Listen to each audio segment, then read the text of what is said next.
rich diversity of experiences to take us through, again, the work that they are doing and their views on this very, very important problem, this very important area of data science. So we have, again, Ravi representing the academic viewpoint. He's one of the leaders from Indian academia, from academia in general in this area. We have Manik, who straddles both worlds. He's both an academic as well as, again, a really outstanding industrial researcher. We have Pritesh, who's a medical doctor, who also happens to be, again, a data scientist. And the hottest phenomenon right now in India, right? If you are reading newspapers and if you're not like sleeping, is startups. So we have, again, Vijaya, who both prior to, again, entering this very, very exciting world of startups, was a CTO for Wipro, who is currently, again, really leading a very, very interesting venture in this area of big data with Crayon data. So we'll be hearing from them. Before that, can you get this? Especially for the students, I just wanted to introduce the overall topic, and again, as maybe also another industrial researcher, give you the viewpoint. Okay. Hopefully we can figure out soon how to get this, yes, projected. I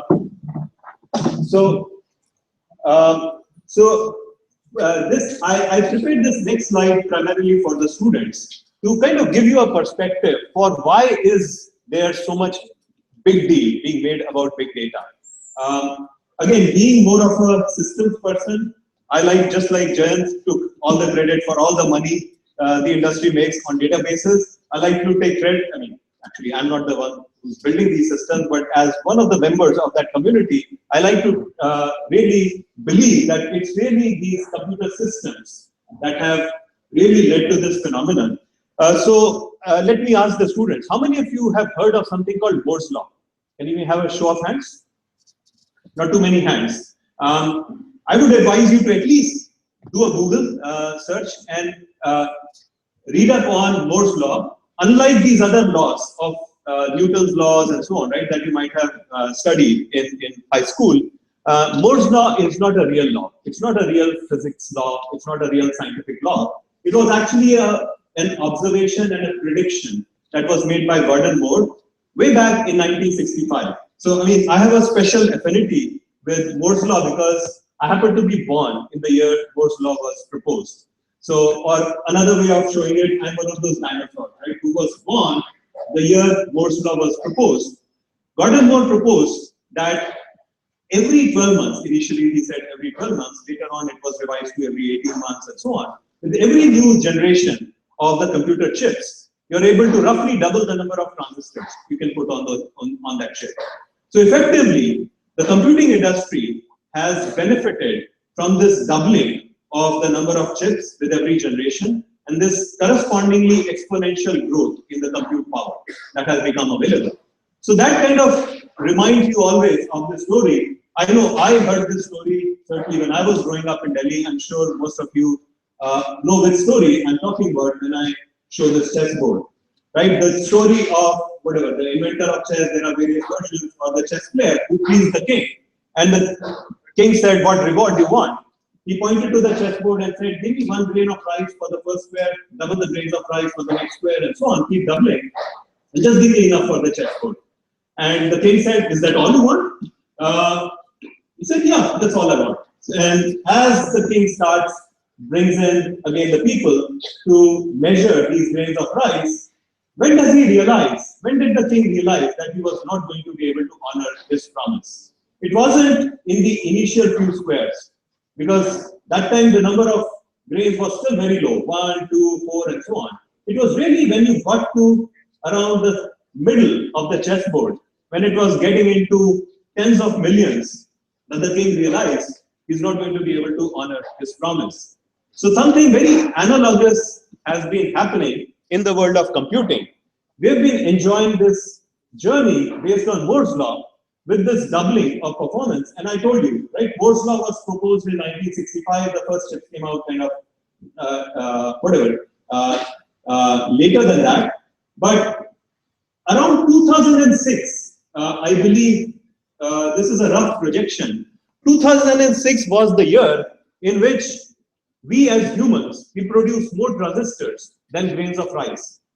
And at this point, again with that continued doubling on the tails of Moore's law, we are producing many more transistors than grains of rice. So I would argue that around 2006 is when we reach this point, analogous to kind of you reaching the second half of the chessboard, where compute power became really impressive, and you started to do things which looked like science fiction.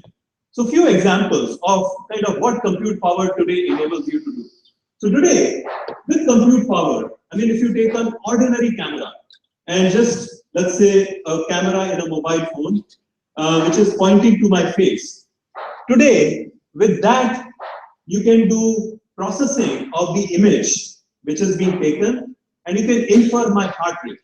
Not just, I mean, temperature and so on is already well known. So there are cameras through which you can infer just somebody's respiration rate. There are various ways of doing it, right? If you have a thermal camera, you can focus on the nostril region, and as air you inhale in an air-conditioned room, you will get air at lower body temperature. As I exhale, it will come out at higher temperature, and as you plot the temperature variation, you can infer my respiration rate. We have now researchers who are able to detect, by processing these video images, they're able to detect very minute variations in, let's say, my chest pattern as I'm breathing, and are able to infer the respiration rate. Now, it turns out when, let's say, my heart is beating, inside my body there is a cardiovascular pulse, and there are minor changes which are happening in the color of the skin. And in even visible light does penetrate up to a certain depth below this epidermis layer. So today, you are able to infer things like heart rate simply by pointing a camera. So with naked eye, you couldn't do that, but with just the simple camera, by analyzing those images, putting all that compute power on those images, you are able to do things like inferring the heart rate.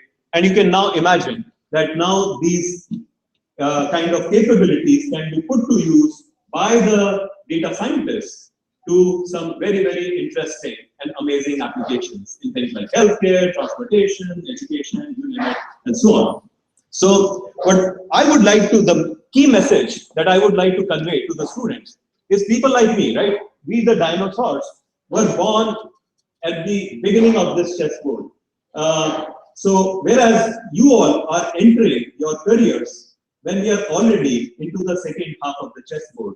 So the journey for all of you is going to be a lot more fun, because as computational power continues to grow, I mean, there have been projections, and there will always be projections of Moore's law, and it is slowing down, but still we humans figure out some way to keep that computational power going. So you are going to have an amazing time, an amazing career, figuring out, as we get into this territory of second half of the chessboard with that enormous compute power, how would you put that compute power to use in new and interesting ways? There are amazing opportunities with that. So the industry term for this whole thing is called big data. So that's the industry term, which in fact I don't like. So I prefer the term data science, which in fact I really picked up when we had the pleasure of listening to Professor Ravindran in one of our panels. But let's start with this big data term. So the industry refers to big data often in the form of various Bs. The traditional views was 3 Bs of data.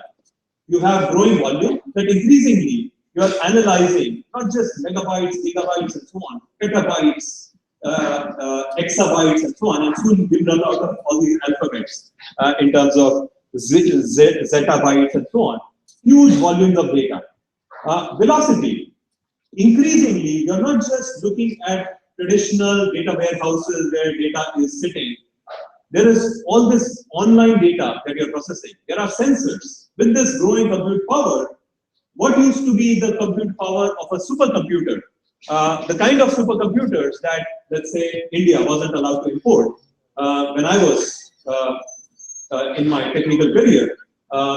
Now you have greater compute power in mobile phones. And now sensors are becoming increasingly powerful and are able to sense a lot of parameters, both environmental, like temperature, humidity, and so on, but also man-made parameters, including body vitals, what's going on, what are people saying, with people's emotions, sentiments, and so on.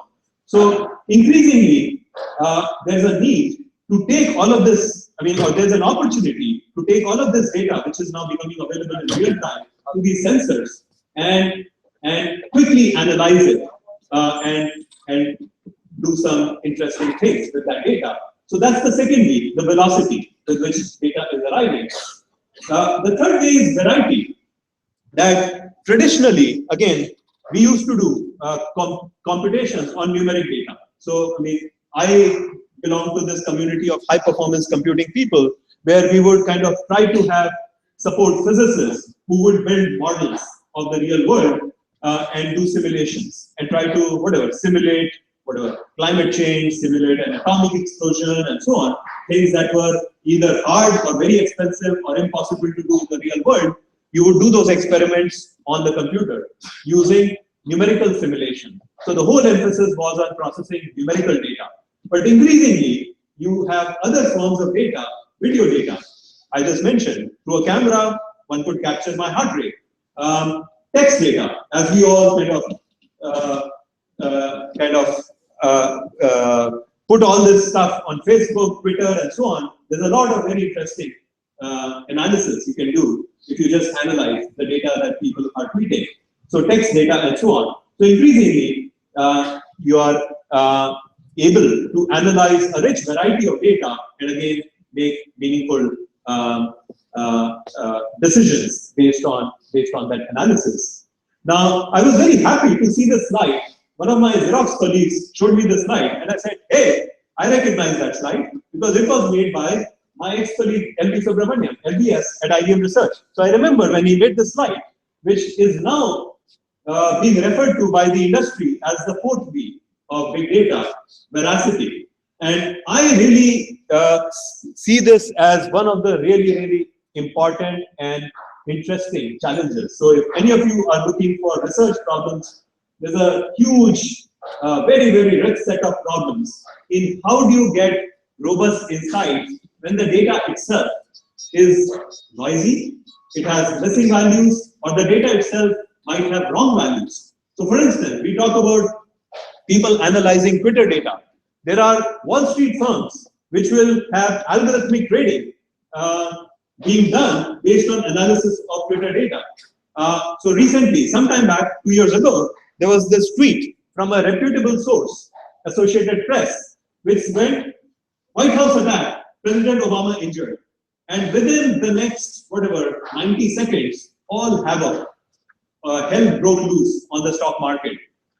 Billions of dollars of stock market value was lost because of this variety and velocity that quickly algorithms picked up on that data, and people were kind of analyzing that text data and acting upon that. But they didn't deal very well with that veracity challenge because the input itself was actually wrong. It was malicious. It was a hack.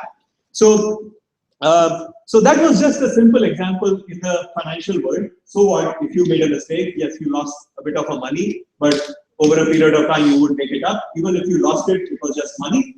But when it comes to areas like healthcare, you cannot afford. You don't want to make those kinds of mistakes. So veracity becomes very important. The other thing which becomes very important is this whole notion of data science, not just big data, because big data is more like kind of, yes, you take all of this huge volume, variety, velocity, and so on of the data, and somehow you do some analytics, and then you help the business guy make a decision. The business guy doesn't care about how you arrived at that decision. How scientific was the manner in which you came up? Do you have an explanation for why something happened? And those things come very naturally to a scientist. So we believe, especially when you start to apply this whole big data analytics to areas like healthcare and so on, this whole notion of data science, how do you come up with explainable models becomes very, very important. So with that, let me just take just a few minutes to show you examples again of work that we are doing at Xerox Research in this area. So one of our key areas of interest is healthcare. And in the healthcare, we have, again, to the students out there, there's an amazing opportunity to apply all of this data science to help transform the area of healthcare. Because healthcare is a broken system everywhere in the world. So if you take, let's say, the US, supposedly the most advanced country in healthcare, the costs are rising so fast that there's no way they would have the money to take care of their population, aging population, with any, I mean, they simply do not, despite being the wealthiest country, they simply do not have the money to pay for healthcare at this stage. And likewise, people, when they come to India, they said, they would tell us that if we try and build our healthcare system in India, so in our healthcare system, the average cost is not rising very high, but that's because most of our population doesn't have access to good healthcare. If we try to mimic the Western system of healthcare, it's going to be a disaster, because healthcare today is primarily sick care. It's taking care of you when you've already fallen sick. So in fact, somebody, a famous doctor recently asked the question, what's the most expensive place to stay overnight? It's not in a 5-star hotel or a 7-star hotel. It's in the ICU of any hospital that you find the most expensive place to stay overnight, because you pay upwards of $10,000 US. So when you are already in the ICU, that's a very, very expensive place to treat you. And also, it's probably already too late. And ideally, you should have been treated earlier. So with healthcare, we see an opportunity to both reduce the cost of healthcare and have much better outcomes to your health, and be much more kind of, it would be a much more comfortable care for you if we could use technology to make things more proactive instead of reactive. So instead of somebody dying in the ICU, can you predict complications and save them? Can you predict somebody who's in a hospital? Can you predict which of those patients are going to turn serious, require admission into an ICU, and take some proactive action for them? You could do that. So our researchers have been working on these kinds of problems. Or even earlier, can you catch the case at a primary healthcare center in a country like India, where we don't have enough doctors? So you don't have probably a medical doctor available in a rural healthcare center. All you have is some healthcare worker who doesn't have a doctor's degree. So as somebody said, it's like there's a Hindi saying, "Andho mein kana raja." That person without the degree is the Andho mein kana raja in that village. Can you use technology to equip that person to make much better decisions? That's where, again, technology can play a role. Home monitoring. There are studies which show that if I'm a diabetes patient, if I'm a severe heart patient, and so on, and I'm frequently visiting the doctor because of my ailments, if somehow I could be taken care of in the comfort of my home, not only will it be more comfortable for me, I could actually save on probably 80% of my doctor's visits could actually be avoided if somehow technology, and as I said, technology is becoming, is advancing very rapidly. You can have cameras through which some of my body vitals could be measured. There are all these wearables coming up through which my body vitals could be measured and kind of relate to the cloud and so on. If somehow there is all that intelligence in that cloud which is able to take care of the person from the comfort of their homes, it could really revolutionize healthcare, make it a truly healthcare system instead of a current sick care system that we have.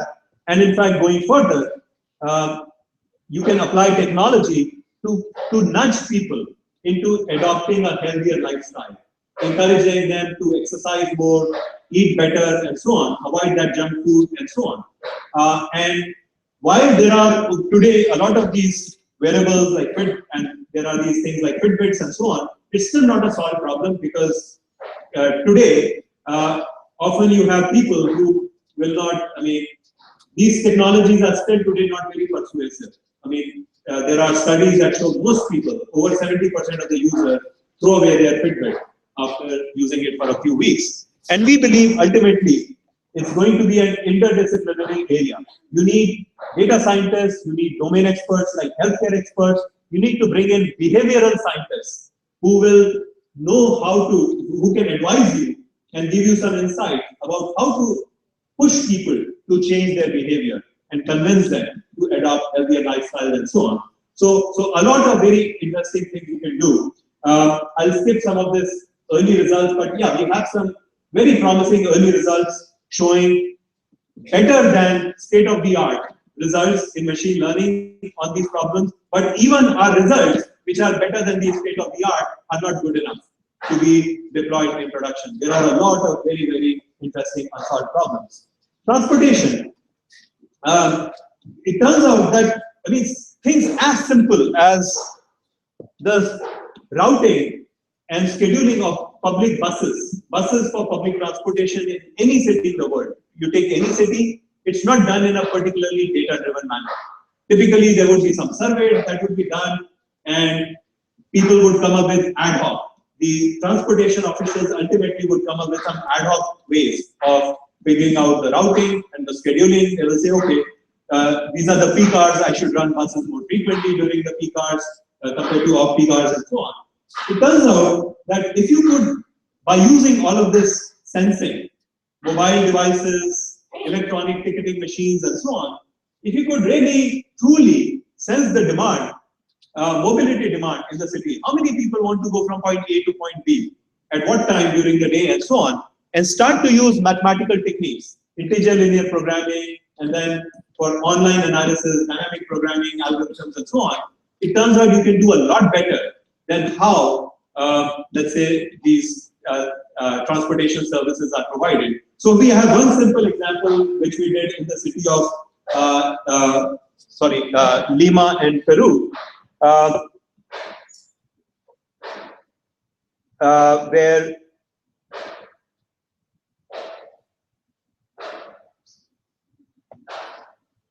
where we were able to, just by using these mathematical techniques, significantly improve both the waiting time as well as the bus utilization. Because normally if you run more buses, you will reduce the waiting time for passengers, but your bus utilization will go down. If you run fewer buses, you will improve your bus utilization, but your waiting time will go up. So we have shown that by using these techniques, you can often achieve both and so on. And finally, I mean, there's a lot of work happening by various companies on interesting intelligent agents. Intelligent agents like the Microsoft Cortana, Google, pretty much a lot of companies have announced these things. So one of the things that we're doing at our research center in Xerox is to help automate our large call center business. That today, when you have your clients, customers calling in with their problems, can you automatically understand the problem that the customer is calling about, which involves natural language processing, text analytics, and so on? Can you, again, automatically infer, after engaging in a dialogue, infer the right solution for that particular problem? And then can you convey back the solution in a manner which is delightful to the customer, where we also employ ethnographers and social scientists and so on, who are studying how is it that we make these technologies more human-friendly? How do you understand the personality of the customer who's calling in, their context? Is that person happy? Is that person angry? And so on. And how do I respond in an appropriate manner? These are very, very challenging things. So let me turn it over now to the panelists, and I'll invite, so the way we'll do is we'll have each of the panelists take about 10 minutes, take us through, again, some of the exciting work that they're doing in this area, and then we will have a round of questions. So I'd really like the audience to ask questions, and if there aren't enough questions, yes, I have a certain list of questions on my own, but I would really like all of you to give the panelists a hard time with your really tough questions. So let me turn it over to Ravi now to first share his perspective on data science and the interesting work that he's doing in that area.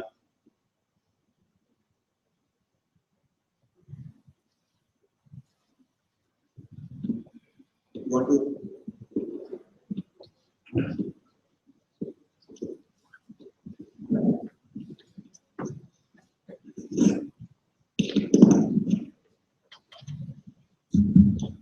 Good afternoon, folks.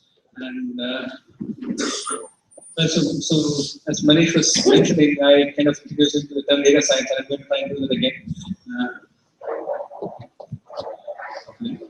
So in IIT Madras, we have now started a new interdisciplinary lab for data science, and what I'm essentially going to talk about are some of the things that we are doing at the lab. Before we get there, so what do I mean by data science? Right? The era of data analytics being done in isolation, right, should kind of be over, like Manish was giving several examples, right? So I'm saying that we should kind of take a scientific temperament towards handling data. Right? So for the systems that we are looking at are becoming so complex, so we should look at the usual science cycle of observing the data, right, modeling it, making predictions based on the model, right, and trying to test the predictions that you are making, and then go back and refine the model, right, make further observations, and so on and so forth. It's no longer a single shot process, right? So what I mean by data science is this whole cycle being driven by our improved capabilities in sensing data and handling large volumes of data, and so on and so forth. So really, whatever we have done so far does not exploit much of the understanding that the domains from which the data is being drawn, right? They have significant understanding in terms of the models that they would like to use for explaining the data. So should start integrating that, right? So we should talk about discovering dependencies, doing causal reasoning, right? And in fact, we should be involving domain experts really closely in the analytics workflow. Right? So that's essentially what I mean by data science, as opposed to the other, buzzwords out there like big data, etc. So that's something that we are doing in IIT Madras. So again, very much transportation is a hot area. So a lot of people are working on that, right? So whatever I mark here in red, or whatever we do in terms of observation, and then that's the modeling part, and then this is essentially the prediction part, and then this whole thing repeats in the cycle. So a couple of things. So we work with a lot of different kinds of sensors on vehicles. So we get GPS data from city buses in Madras. So we are working with certain auto and taxi aggregators, where we get data from fare meters, and so again GPS data from there. And then we are also experimenting things by putting out the air quality measurement devices and other things. And we also have data from static sensors like traffic cameras, Bluetooth beacons, which have been put in certain crucial points around the city. So the basic idea is, with all of these, right, we would like to solve problems like a dynamic travel time prediction. So we have as a test case in 5 points in the city, in Chennai city, we actually have dynamic travel time prediction boards out there. They're called variable messaging systems. So essentially it tells you that you want to get to this place called Little Mount. So if you take this road, this is how long you take, and you take this road, this is how long you take. And this is actually being updated in real time based on all this information that we are getting from the city buses and so on and so forth. Right? And here is something, it's a pilot study that we did on trying to map air quality in a small region in Chennai by using these meters, using these pollution monitoring things mounted on vehicles. Right? And all of this is not very clear, but that's essentially again a travel time prediction map in a small region around IIT Madras. It's about like a 20-kilometer loop around the campus, right? Where we can give you real-time travel time predictions based on measurements that come from GPSs and stuff. So one of the crucial things here is a lot of the work that we do essentially kind of take all of this data and abstract it away into some kind of a network representation. Okay, it's a modeling thing that we are trying to focus on, right? And so before I move on to the next slide, so this is work that we do in collaboration with the Center of Excellence in Urban Transportation. That's a government-funded center in IT, right? So essentially, one of the focuses of our center is to actually look at models, right, which essentially are captured by graphs or networks. So this is just to tell you that networks are everywhere, right?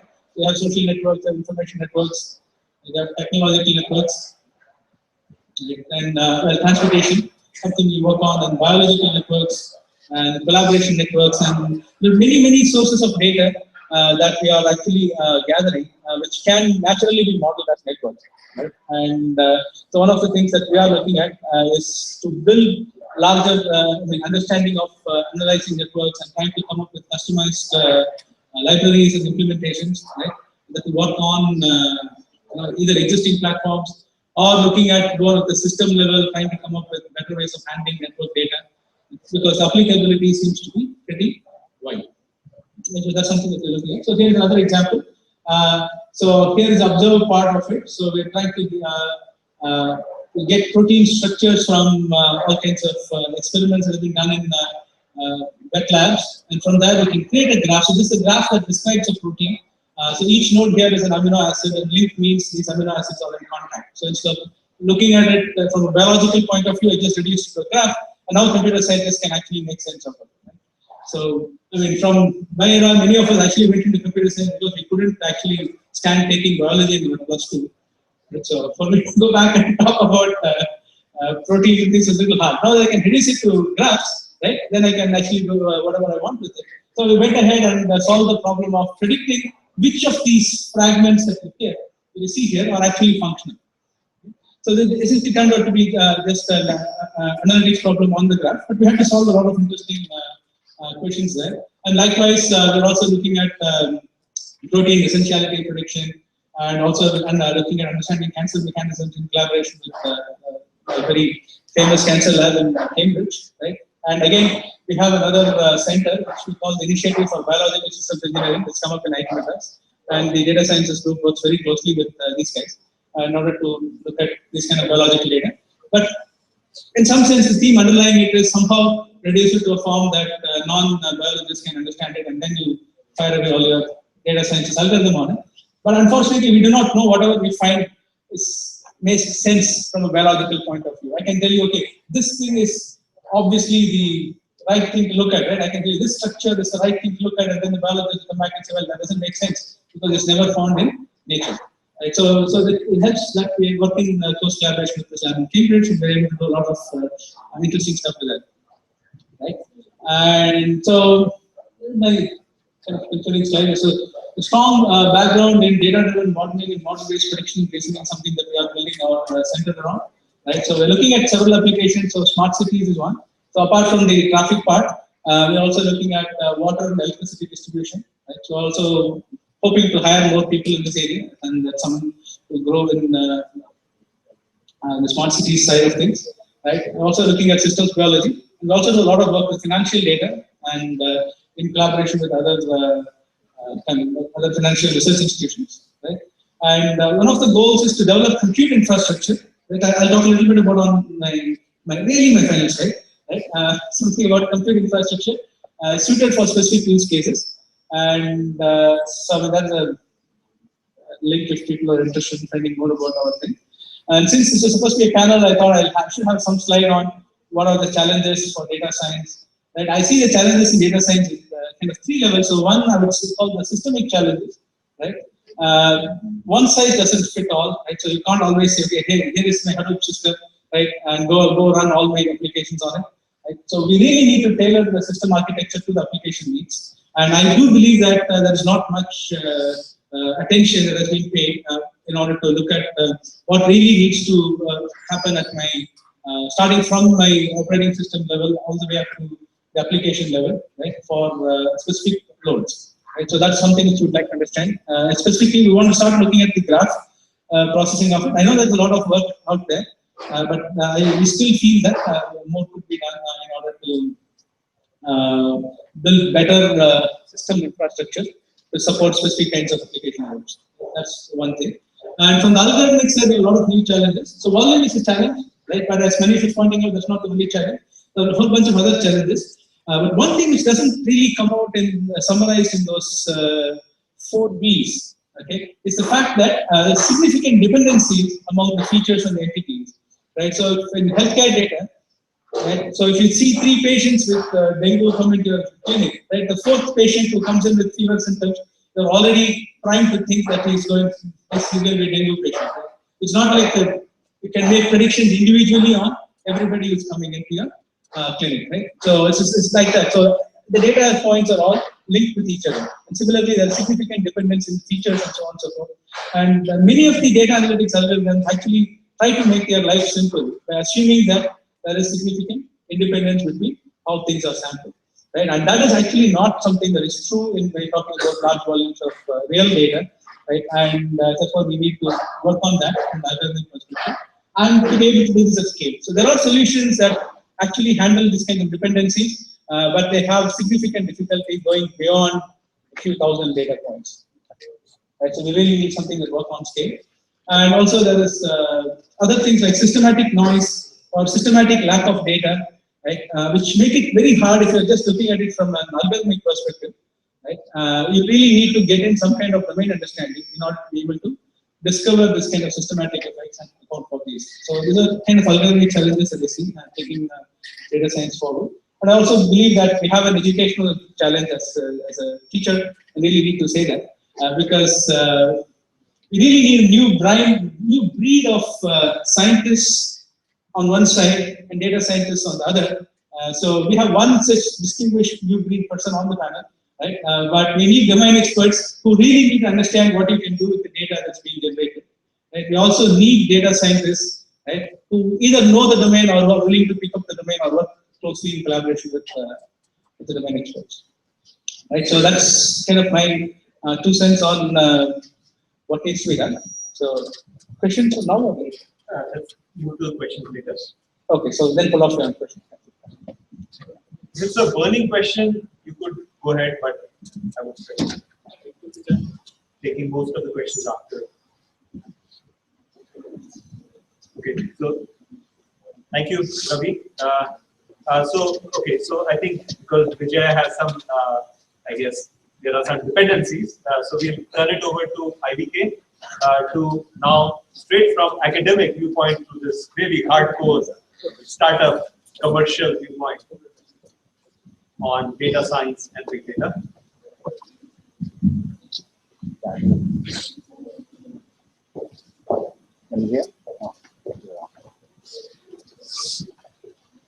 Good afternoon.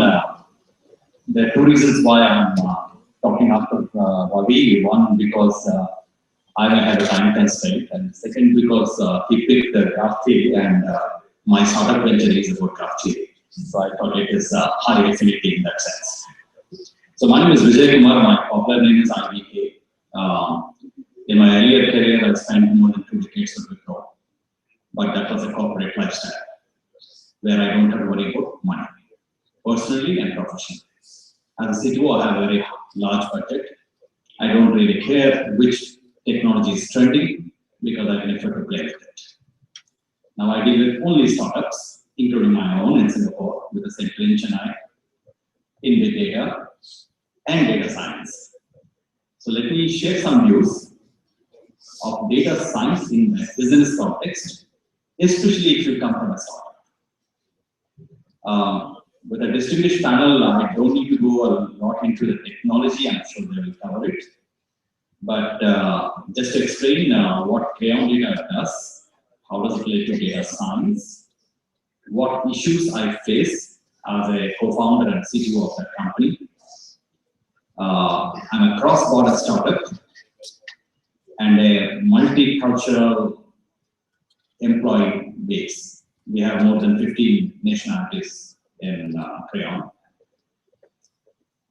So Crayon Data, if I have to give a computer science explanation of what we do, and you want to tag it to what you may know in academics, is what you call recommender systems. So that's the closest we can tag it to. But we call it science of choice or choice engines to give a slightly broader perspective. If you come from consumer psychology and FMCG and advertising background, which I don't think many are here in the audience, I would say that we work in market analytics with a CMO as a focus, and we do a demand generation, lead generation, upsell, cross-sell based on consumer insight, but solved through data science and big data. And if you're a mathematician and you're looking for the keyword of what do we actually do, for those people who understand graph theory, the graphs we use are directed acyclic graphs, DAG, co-occurrence graphs to be slightly more popular term, and we use both social affinity and information affinity. So that's to give you some kind of a categorizing on where we belong without explaining what we do. And if you're a Gartner market analyst, we come under the classification called customer experience management. In detail, digital personalization. So these are the buzzwords which cover Crayon data. What we do actually, so let me start with my own example instead of trying to give technical terms. I've been to Salzburg, Austria a couple of days ago. And if you ask anybody on a general walk, you can guess that I have gone to a Sound of Music tour in Salzburg. Because that's what most people understand Salzburg in Austria is. But if you come from music industry, you might guess that I might have gone to Mozart. If you come from European history, you might know that Salzburg has one of the oldest sound mines in the world. So the question is, if you know something about what I've done, can you guess what I will do next? That's quite obvious. So if we go to TripAdvisor, which I unfortunately have gone to and wrote a review, for the next 4 years, they bombarded me on the airfare discounts to Salzburg. Now, don't ask me why. The only mistake I committed was to write a review of an Indian restaurant in Salzburg. That too because the owner said you should write it instead of giving me a tip. Can you believe it? Don't give me 15% tip. Just write about it on TripAdvisor. The number of people I get to my restaurant is much more than the tip you give me. And I took it seriously and wrote it. I got rated very high on my TripAdvisor. 1,000 people have seen the review, and forever I get this discount deals on Salzburg. But nobody ever asked me why the hell did I go to Salzburg. I actually went to Salzburg for Mozart. In particular, Symphony number 40. For those people who know classical music, especially Western classical, Symphony number 40 is a very popular score of Mozart, which is the foundation for most music songs in key from Silent. You can very easily guess that I will like Silent music. Correct? Incidentally, one of the guitarists of Silent group is Ilaiyaraaja. That means I will like Ilaiyaraaja Symphony as well. So this is the attribute analysis we can do. If you know me as a person, I want to do it digitally. In other words, at Crayon, we built cross-category affinity to understand someone's taste. For those people who are interested in theoretical rigor, I suggest you read the book Art of Choosing by Sheena Iyengar or Paradox of Choice by Barry Schwartz. Now, we built this as an affinity graph and literal graph, with about 15 categories of products, which we connect them in a large graph, 1 billion nodes, in case you're wondering about the size. We use both a social affinity, which is a common review or a common rating. We also use other parameters, and we solve it to find what is the nearest affinity. This is exactly what Facebook does for people, by the way. It's called social graph. But we do it for items. Content-based filtering, if you are looking for recommender systems terminology. However, there is a trick in it. You cannot compute a 1 million node graph.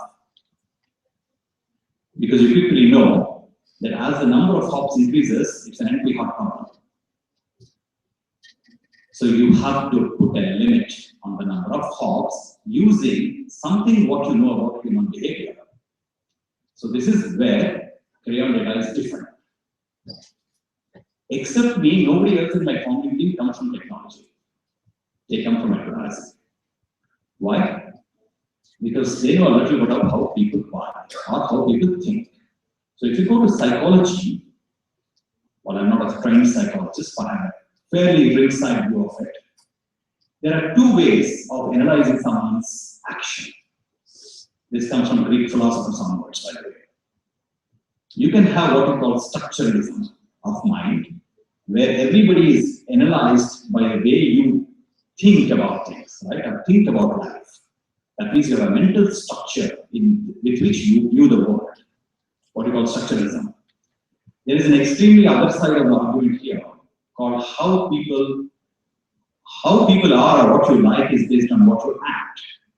That means you do something, you have some behavior, and I analyze who you are from it, which is called obviously behaviorism. Most retail analytics, as an example, will use behaviorism.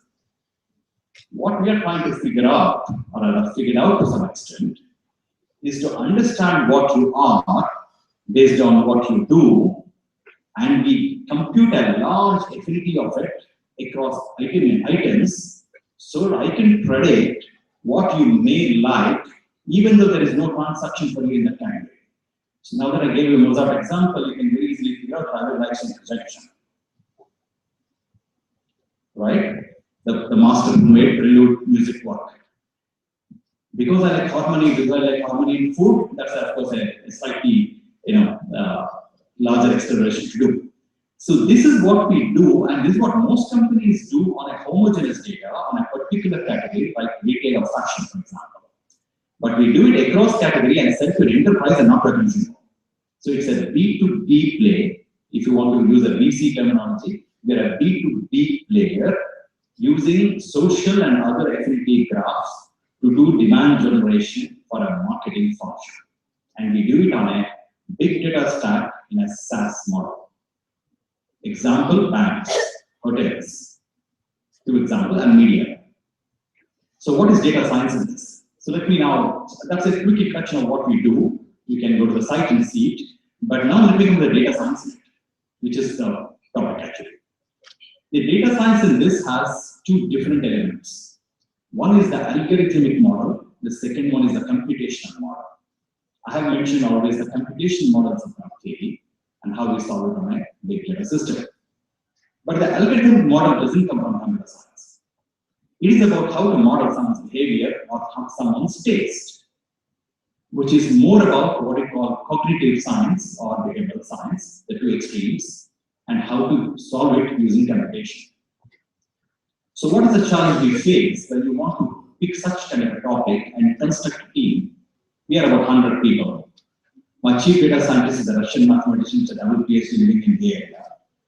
The guy who runs ads is actually in Mumbai. So we are a very fairly dispersed team. So what are the challenges we face in data science?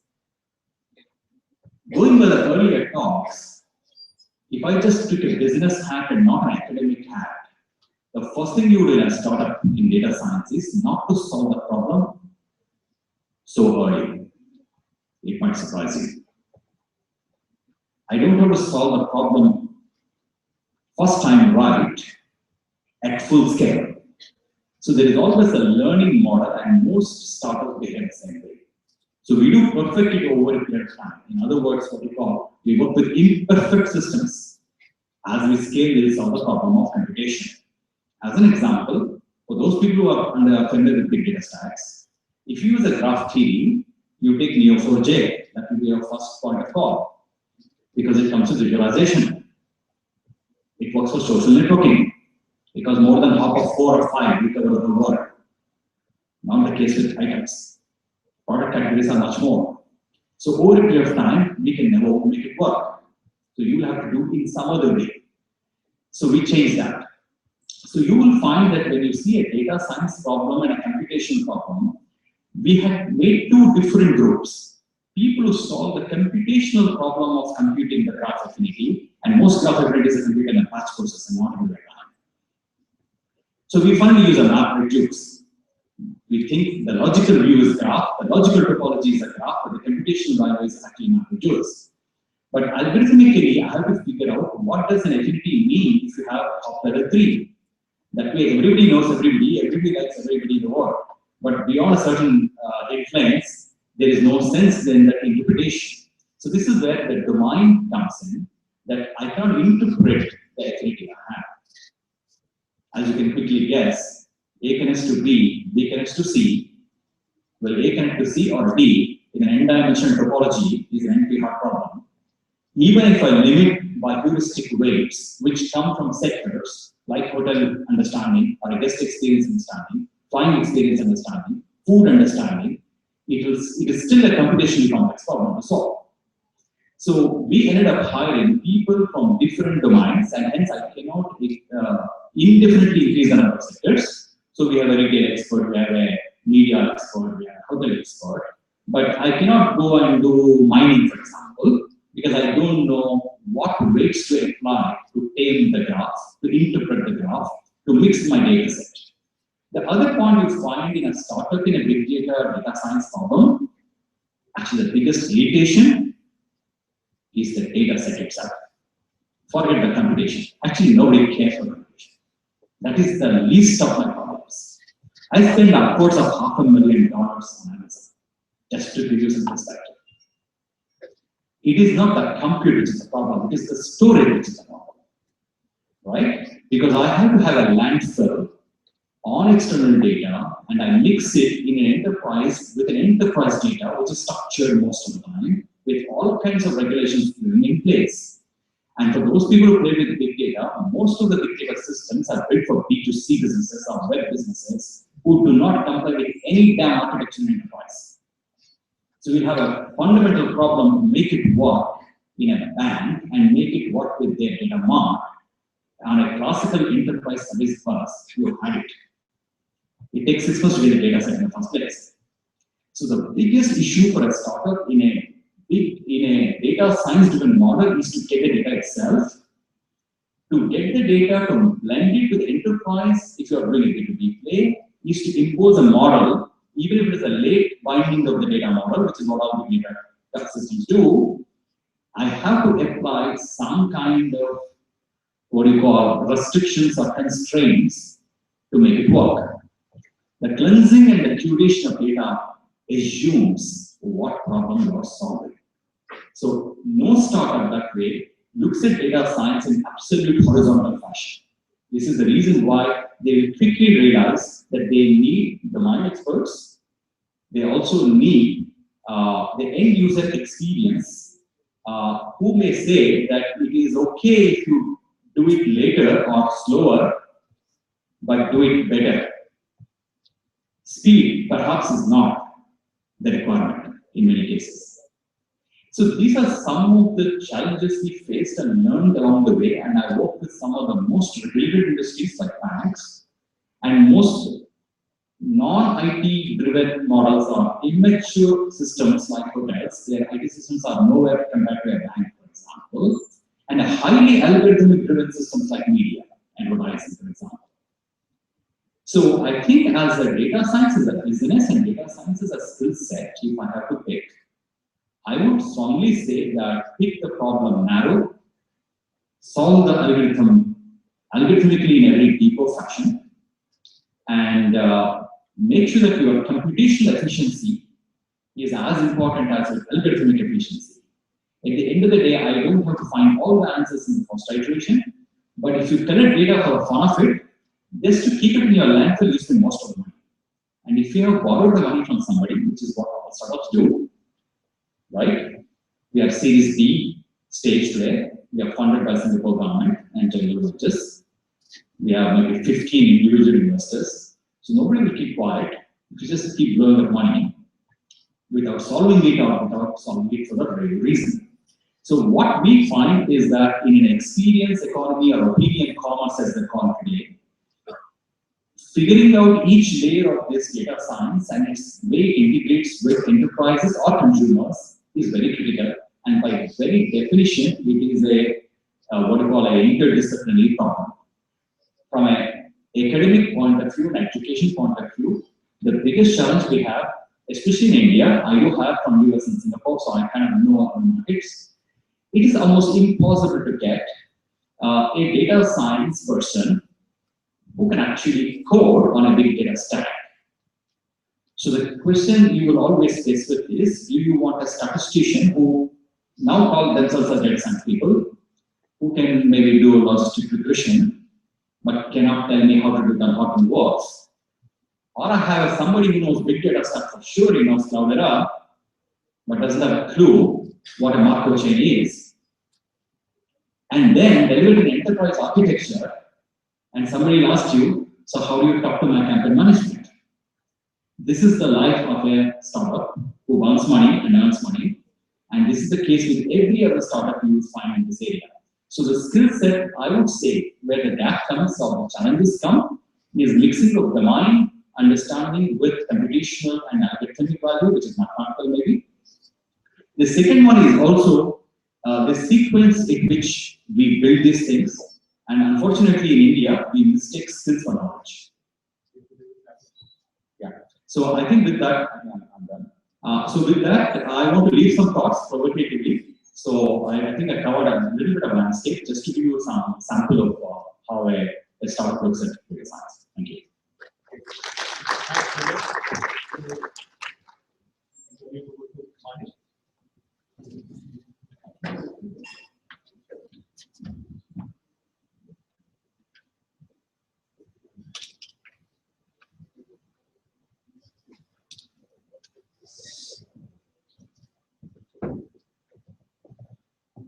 Do you want a hand mic? Hand mic? Do you want to? No, I don't have a screen advancement. Yeah, yeah.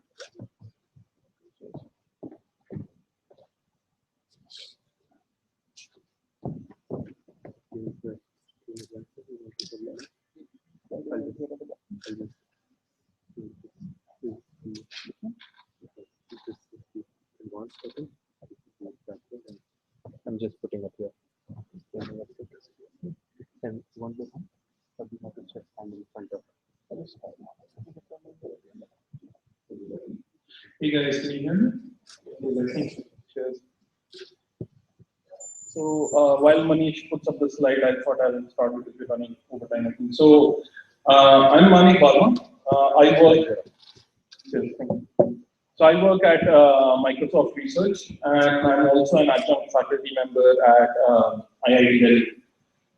Before I start, I thought I'd just quickly mention one thing. I think Manish made a huge mistake in one of the things he was saying.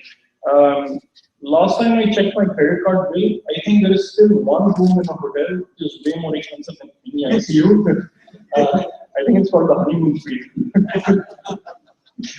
Anyway, back to business. So I work on only two things, and they're at the opposite end of the big data spectrum.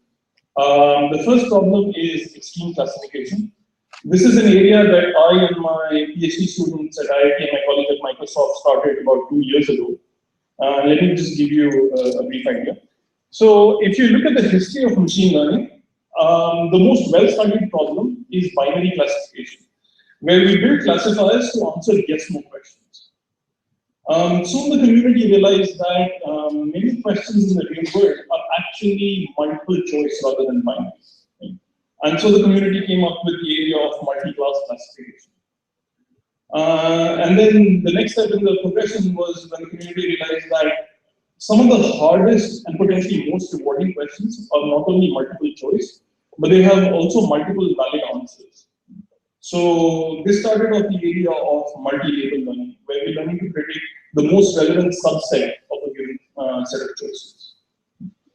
However, in all these decades, the number of choices that have been considered have typically been rather limited. So we graduated from working with 2 choices for binary classification to tens to hundreds to thousands of choices for multi-label learning. In fact, if you look at the state of the art, then the largest multi-label learning data set that was available about 3 years ago had only 5,000 options. Now, the output space is still 2 to the power 5,000, which is far larger than the number of squares on the chessboard. That's only 2 to the 64. So this is a very large number, and people thought that it would be practically impossible to do. Going beyond would be very hard. So then 2 years ago, we exploded the number of choices we considered to 10 million. The motivating application was to build a classifier that could correctly predict the subset of millions of potential bean queries that might lead to a click on a new ad or a new web page. Now, so the input of the algorithm would be a web page, such as that page you see over there, so that ad for digital car insurance. And the output of the algorithm would be a ranking of queries such as cheap car insurance or www.geico.com. And the reason this is an important problem is because once an advertiser such as Geico knows what queries will lead to traffic on this page, they can go and tell Google or Bing that, hey, anytime somebody asks this query on your search engine, show them my ad and I'll give you a number. So as you can well imagine from the context of the application, predicting or recommending queries from web pages is an extremely important problem from both a commercial and a research perspective. And many machine learning, NLP, ranking, and recommendation techniques have been proposed in the literature. However, the way we decided to tackle the problem was to bypass all of these approaches and say that we're simply going to take a top 10 million queries on Bing, treat each one of them as a separate choice, and now we're going to build a multi-label classifier that is going to take that web page as input and produce that set of choices, or as a subset of choices as output. But just a quick question. Here, aren't the labels just clicking or not clicking? Because there's just a binary classifier at the end, right, saying that will you click on it or not. So how do you say that there are multiple labels? So you have 10 million queries, and you have to choose which subset of queries will lead to a click on the ad. You can reduce it to a binary classification problem by saying, okay, I'll take each query in turn, and I will see whether there is a click or not. But there are both computational and statistical issues with that solution, which is why most people thought that would not scale beyond a very small set. So I'm very happy to go into details about that and cover the state of the art after the panel if you like. So it took us 2 years to build this classifier. It was published in Ghaziabad 2013. And when all the experimental results came in, we found that we had 2 advantages, 2 distinct advantages over the state of the art. One of the techniques was the one that I mentioned right. So the first advantage we had is that we managed to push up coverage from 60% to 98%. Now, an algorithm's coverage is the fraction of the percentage of ads for which it can make non-trivial recommendations. And this is a number that product groups care very, very deeply about. And so there was a big deal right over there. And the second advantage was that even in terms of the quality of the recommendations, our recommendations were about 5% better than the state of the art, which is a very significant achievement in this domain, given the kind of numbers involved. So as I said, this paper was published in Ghaziabad 2 years ago. And since then, we came up with the name extreme classification, and extreme classification has now opened up a new paradigm for thinking about core problems in machine learning and reformulating them as classification tasks. In particular, it's given us a completely new way of thinking and formulating ranking and recommendation. So if you look at the kind of new research that this has opened up, here are a list of some of the potential questions that opened up as part of this research. And now the machine learning community is actively beginning to look at this. In terms of academic impact, there were just like 3 workshops on extreme classification this year itself, one at ICML, one at ACML, and there'll be one at ABES. In fact, the ICML workshop turned out to be the second most popular workshop after deep learning. We've been invited to give talks all over the world, MIT, Berkeley, Stanford, CMU, Oxford, Cambridge. We've gotten code requests not only from these places, but from Google, Facebook, Amazon, all over the place. And there are a lot of interesting places or applications within Microsoft where we're also looking at this technology. So if any of you are looking to do a PhD in a really hot new upcoming area in machine learning and big data, and you want to stay here in India and you want to do cutting edge research, which is internationally competitive, then please come and talk to me. We're very happy to talk to you about options at IIT Delhi after the panel. And let me also just quickly mention the second problem that I'm working on, and that's at the other end of the spectrum. So doing very large scale machine learning, but on tiny devices. Now, why is this important, or what are the challenges we're facing? So big data brings up lots of opportunities, but it also brings in many challenges. And one of the challenges for machine learners is that as you get more and more data to train on, the decision boundaries that you're likely to learn get more and more complicated. So here's a toy data set, which is just in 2 dimensions, and you can visualize it very easily. And you can see even the decision boundaries learned by bog standard decision tree are very complicated. So if you look at a decision boundary for most real-world data sets, it will take you about gigabytes to store those decision boundaries and RAM, and it will take you minutes to hours or 2 hours to make predictions. Now, this is infeasible in many real-world situations. So let me give you a concrete example for the one that I worked on. So Microsoft has Windows running on millions of machines around the world, and sitting in the cache of every Windows machine is a classifier which every time you open a file, save a file, or execute a file, makes a very quick prediction to see whether this file is potentially infected with a new virus or new malware for whose the signature is not being released yet. So because this classifier has to run very frequently, it needs to make predictions in microseconds. And because this classifier has to sit in cache, it can take only about 15 kilobytes of RAM at most. And at the same time, because this is a very sensitive application, you have to get more than 99% precision at a task like this. And you have millions and millions of data points to train on. So if you look at all the classifiers, Microsoft has an internal toolkit where we more or less bundle all the classifiers that are available in the world, most that have been released by MSR. And when you look at all of them, the linear classifiers could not achieve the prediction accuracy. There's no way they could get 99%. They were around 77%. And the non-linear classifiers like neural nets or decision trees, they could get 99%, but there's no way you could fit them in that. So at that point of time, we published a paper in ICML on local deep color learning. And we found that a variant of that classifier could actually meet all these requirements. So it made predictions in 6 microseconds. It took only about 13 kilobytes of RAM, and its precision was 99%. So you can see, compared to 18% decision trees, the precision recall curve is more or less the same, but it's far more compact. So this classifier is now actually running on hundreds of millions of machines around the world live as we speak. And there are lots of opportunities over here, right? So when I look at this entire landscape, I think this is a problem that is relevant not just to viruses and malware and algorithms running cache, but it's also relevant for big data and services, right? So as we transform machine learning from being software that is bought to becoming a service available on the cloud, if you can make your service, make operating costs low or lower, then you'll be in a much better situation than anybody else, right? You'll be able to serve far more calls, you'll be able to operate much better, much faster. And in fact, if you look at something at the scale of Bing, right? Think of the huge operating costs. And so I'm actually actively working with Bing to try and see if we can make the Bing rankers more efficient. There would be savings of billions of dollars over there. Some of my algorithms are actually shipped on Microsoft's cloud platform, so machine learning platform called Azure ML. So if you want, you can go and try those out directly yourself.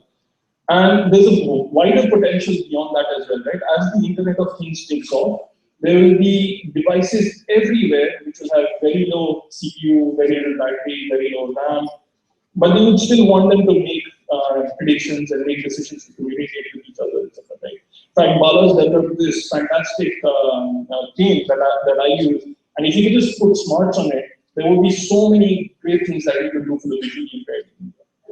So there's a lot of potential out there. Again, I'm sorry, this is one of the key things that I'm focusing on. In fact, I'm writing a grant proposal with a couple of other folks. We hope if this gets funding, we'll be able to make some major breakthroughs in this area, focus attention in the community. Because again, in the machine learning community, they haven't really looked at this problem very deeply. So again, I think this is a very interesting upcoming area. If any of you are interested in doing a PhD, here's my shameless Bing ad. Please come and talk to me afterwards, after the panel. So that's all I have. Thank you.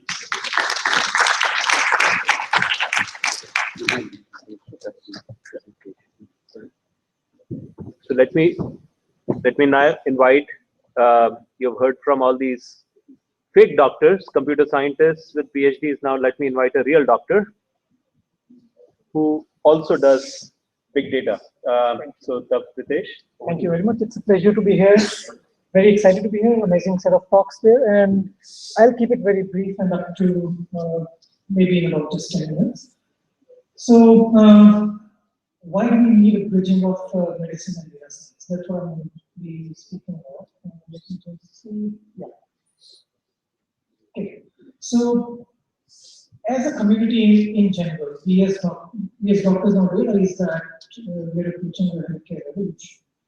And we need to bridge between the medicine and the data science disciplines because that's where we have been really tightly closed upon for all these things. But it's changing. So what we have, so as an understanding of this transition, is that we need to take care of these things. So we need to approach the problems that we have in medicine more systemically rather than looking at an isolation. And we've heard the speakers talk about that. There are dependencies, they are not isolated variables in our body function. We need to phenotype people. We need to look at our functioning of the bodies and of the biologies more deeply than what we do as clinicians. So for example, I could just tell you that an ECG, when looked at from a 12 minutes perspective, is very different from when we look at it from a 12 seconds perspective. So it can tell us a lot about how much stress or relaxation systems of our body are working at that time. So that's what I mean by that we need in our medical systems in deep phenotyping right now. And we need to enable decisions. So we should go beyond the classical statistics, p-values, and correlations, and move on to making enabling decisions for the doctors. That's where data science should be headed right now. The way I'm going to do this in my time is that I'm going to show you very short case studies, maybe 2 or 3, how I approach the problem. So, yeah, so the first thing is approaching the problems more systemically. So this case study was from, this is called the Ghaziabad study, and done in Chest Research Foundation, Pune, India, headed by Dr. Sandeep Sauri, who's a collaborator of mine. So basically, we had across all of India on a single day data collected on 2 lakh patients, done by 7,000 doctors. It was a typical Indian day. And the data was in the form of a questionnaire. The questionnaire had questions such as diabetes, yes or no, obesity, yes or no, thyroid disorder, yes or no, and so forth. And this questionnaire was based upon ICD-10 classification. So ontologies are very important so that we can cross-talk across different studies. Now we could ask isolated questions that what is the prevalence of diabetes in India? That's simple. But what we thought was that symptoms don't happen in isolation, diseases don't happen in isolation, they happen together. Can we actually step back to see the entire forest before we start modeling what system do we want to look at? So can we get a mining first? And we did a networks analysis. You heard about it, heard about networks kind of analysis from the previous speakers. Each node here was a symptom, and each connection tells us the relationships amongst the symptoms. So you could already see that there's communities forming up. So when you see these communities forming up, or the modules forming up, you know that there's some structure in your graph, which tells you that there's information up there. So these communities, if I were to tell you, this community of symptoms or constellation of symptoms was the respiratory, which was very closely linked with the skin disorders. Probably many of you would quickly guess that this might be the young population of India, maybe 0 to 10 age group of years, where respiratory and skin disorders do happen very much together. I'm not showing you, just for lack of time, how the graphs look like. What we did was we mapped these graphs to something called an alluvial diagram, which looks like this. So the modules actually map to streamlines here. The thicker the streamline, the more important is the constellation and the relationships of that system. So you could see that all across the age groups, 0 to 10 and 20 and so on, the respiratory constellation of symptoms was most heavy, predominant, and that's why it was at the bottom. That's not really very not very disruptive. But if you look at circulatory, it becomes more important towards the older age groups. Again, not something very interesting, but it merges with the endocrine system. Diabetes and cardiovascular diseases happen in this age group together. If you look at the female genitalia, the female genitalia dips down, which means it becomes important. It merges together with anemia. They stay together, and then they separate out in the 40 to 50 age group. Anemia of reproductive age group in females is one of the biggest problems, and we could find this in a data-driven fashion. Look at the male genitalia. It is unimportant, only dips down at 50 to 60 age group, and it merges with the urological signs and symptoms, and then the state of benign hypertrophy of the prostate is a common problem in this age group. So, and this is to appear in the Lancet Global Health, but the reviewers told us that, okay, this is a very cool visualization, this gives us insights, but does it drive policy? What policy decisions can we make? And we started thinking, and really harping on the question that these are association networks. If you were to think of changing things, we need to go from associations to causal understanding. That's when we started doing the Bayesian networks analysis. So most of you would know what a Bayesian network is. So this is a Bayesian network of the same data that I showed. But now what I did here, so just to briefly introduce you, it's not just correlations. It has the directions, causal directionalities built into the data. And since we had 2 lakhs patient of data, so the structure determination was actually quite accurate. And it learns dependencies from the data itself. So we didn't get any prior probabilities of weights to any of these edges or directions. And it is a statistical model that could make a decision. So what I did was I merged the previous data with the LPG data. So, and it's a very accurate data, so I don't need to really tell you. So we merged the previous data that I showed you with the LPG, liquefied petroleum gas, consumption data available on the Government of India website in a district-wise fashion. Why did we do that? Chest Research Foundation is hugely invested into disorders of chest, and they are looking into something called biomass-induced chronic obstructive pulmonary disease. All of us here know that smoking affects our lungs. Other than causing cancer, it causes COPD, chronic obstructive pulmonary diseases. But all of us don't know here that in India, biomass fuel is a major leading cause, especially in women, of developing COPD. And that's another recognized cause. We all know smoking, but we never think that this is one of the major problems. So in a data-driven, unbiased fashion, without us telling anything to that, we could actually find that the LPG consumption got linked up. I'm sorry you cannot read that, but I can read it out for you. It got linked up with OAD, which is obstructive airway disease, just the entity that I mentioned, and to rhinitis, which is again a respiratory disease. So why LPG? LPG is an inverse proxy of the consumption of biomass fuel. So our expectation was, as we increase the LPG consumption, we should see a downfall in the obstructive airway disease. That's what we observed. If we increase the LPG penetration from 2 to 14, from 2 units to 85 units, and that the actual rate of inferred rate of OAD actually fell by half. So just to give you insight into it, we have 200 million households, and the cost of each LPG cylinder is $6.5.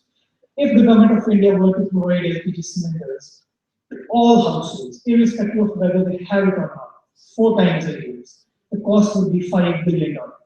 The cost of COPD burden right now is 5.5 to 7.5 billion, which is already beyond what it would be. So I'm not taking into account localized pockets where LPG consumption is high, for example, Delhi. I'm not taking into account other factors, for example, looking at households that already have LPG. So even with that crude calculation, you can see that it can enable decisions that can enable policy. So now we know that public health, in a way, is medicine. So I thought I will ask you a question here. What percentage of the money that we put into translating clinical outcomes actually, into the clinical healthcare is ascribed to clinical care offered in hospitals? So what percentage of money that is put into the healthcare actually translates to clinical outcomes? Any guesses? Sorry? 80 to 90%. Any other guesses? Less than 50%. less than 50%. It is actually less than 50%. It's only 40%. Sorry, you can read it again. But this is from the county health ranking study done in 2010 USA. So this is US data, we don't have data in India. But it shows that only 40% of the money that we put in healthcare actually creates clinical outcomes on the basis of clinical care. Other factors such as socioeconomic factors, 40%. Then health behaviors, a huge amount. So actually, we should be also looking at, and that's what Manish was saying, that we should be looking at other factors. We should be looking at health dynamics, not only disease dynamics. Looking at data from mobile, data from sensor. And by the way, I have not thrown away my Fitbit sensor for the last 4 or 5 months since I bought it. So we actually used the USAID data from 90 countries to see what the relationships could be drawn out of this data in a similar fashion to what I showed you earlier, and I'll very quickly rush through it for the lack of time. So from 90 countries data, I would just mention that 85% of the time that we spent in analyzing this data went in cleaning up the data. 15% of the time went in building up the code books between the countries. Only 5% of the time, and this is a very small part of the network. The entire network, for the constraint of time I'm not showing you, just goes in building these decision models. So in big data, cleaning up the data and putting in domain insights is very, very important. So we could see that country-wide influences were very important. Education, so education is actually dependent on which country you come from. We asked the question, so if you are educated population, does your incidence of does your awareness about sexually transmitted diseases increase or not? Yes, it increases. But if you ask the question, does awareness actually also translate to decrease of sexually transmitted diseases in that population? It doesn't. Which means that we are not having translational education. So that's what the Bayesian networks and science actually gave us, that we need education that actually translates to the level, and maybe that's where the sensors and monitoring, home monitoring, etc. comes in. So reproducibility is time directed. We write our own codes, we write our own programs in Python and R. So I'm just, since it's a computational audience, I'll skip over what the steps are. So in fact, I'll actually very quickly tell you that this was another study where we were modeling prediction of asthma breakthroughs in children. So children come to us with asthma. Could we predict that which child, despite of being on treatment, would come back to us within the next 3 months with a breakthrough? So that was a question, and it was a very nice question of data science, because we have to actually explore, set up the number of follow-ups that we need to look at, because after a certain amount of number of follow-ups, the missing data exponentially increases. So we limited ourselves to 6 follow-ups. We explore the data that whether our treatments are actually working or not. So doctors will be happy to see that as time progressed, the breakthrough ratios actually decrease, which means that treatments are working. We do some interaction plots to see what could be the possible confounding factors. So for example, smoke versus no smoke exposure at home, things like that. And very quickly, I'll just tell you that linear mixed modeling, for example, which is a classical statistical technique, would severely fail, because it is 250 variables, 250 patients, studied for over 5 years, so it's about 20 follow-ups. So it's huge number of samples as variables as compared to samples. So we build these decision graphs, and what we start seeing is so I'm just showing you one of the things because of lack of time. I can discuss the other insights later. That, for example, novel insights such as pain abdomen, linking up with the probability of the child coming back to this. I was keen on thinking that this is actually a false variable. It came out again and again, even with linear models and Bayesian networks, and in Baruta and in random forest. So I then consulted the experts in the pediatrics respiratory department. Because of. So it turns out that gastroesophageal reflux disease, which is nothing but acid coming back into our mouths, into our esophagus, is one of the big risk factors for asthma exacerbations, and it is again under recognized. So the policy insight from here would be all those children who come to us with high breakthrough ratios, could we prescribe them with acid-lowering drugs, observe them over the next few months, take decisions on the basis of that and see where we're headed. So I'll very quickly wrap up from here, and that's what we found. So that was a work that I did, which was awarded the MIT Tech Reviews. I'll very quickly tell you that it was a bridging of medical domain understanding with data science. We had a prior hypothesis on how our lungs should behave in asthma and COPDs, because a diseased airway would be more stickier, so there might be some predictable kind of fluctuations of resistance that might be happening in a diseased airway that might not be happening in the normal airways, and that's what we were able to find. But importantly, what we were able to find was that our technique, so these are the two conventional, so this is the first conventional technique and this is our technique. So our technique was not only able to distinguish the normals, which is green, from the abnormals, which is red, but it was also able to distinguish the blues. The blues are abnormal persons on treatment, which we as doctors label them on being controlled. Our technique tells us that they are nowhere close to being normal. The state of the art actually right now is to do a lung biopsy and see whether they are diseased or not. So we could do in a non-invasive fashion a very precise measurement of whether the person is normal or abnormal in terms of the small area disease, which is a very hard entity to detect, and then we validated it on a larger sample set.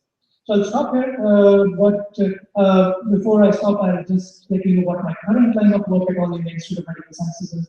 So welcome to CBT Alliance Fellow there, and I work in the ICUs with the routinely generated big data, which gets streamed from the monitors. It's about 1 GB of data per day that gets stored. So for the next 5 years, we'll be working with this data, which will go to terabyte scale, and we'll integrate this monitor data with the other clinical data, such as the biochemical records and the nurses' notes, to arrive at models, which could models similar to what I showed you earlier, which could predict that which child is going to get sepsis. Sepsis is the biggest killer in an intensive care unit. So that's what the current line of work is, and I'll stop here. I'll just skip this because this is my conclusion that we need to replace this black box of physiology by computational models. We need to replace unobservable components by measurements or even text, and then we need to create a more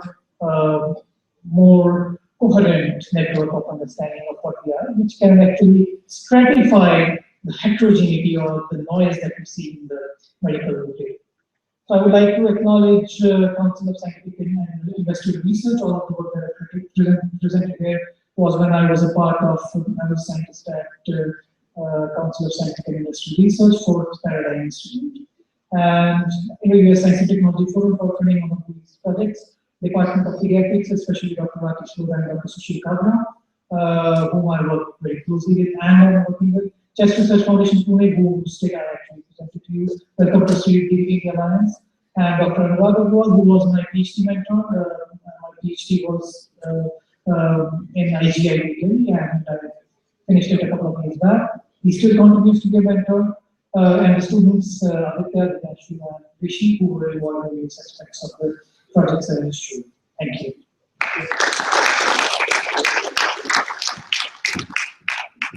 So, again, my apologies, we have really run over, but we would at least like to open the floor to questions from the audience. Maybe the organizers can tell me how much longer we can go.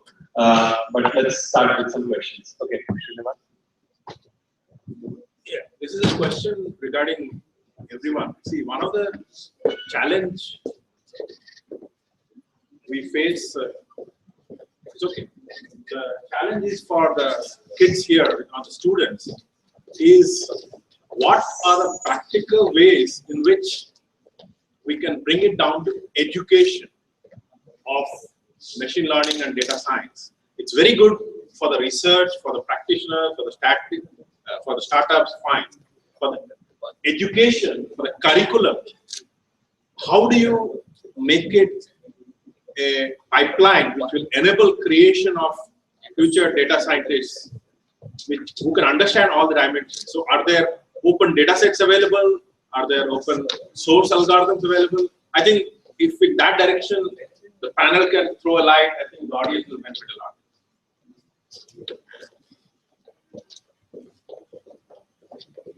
I think that is the topic of the parallel session that is going on here. So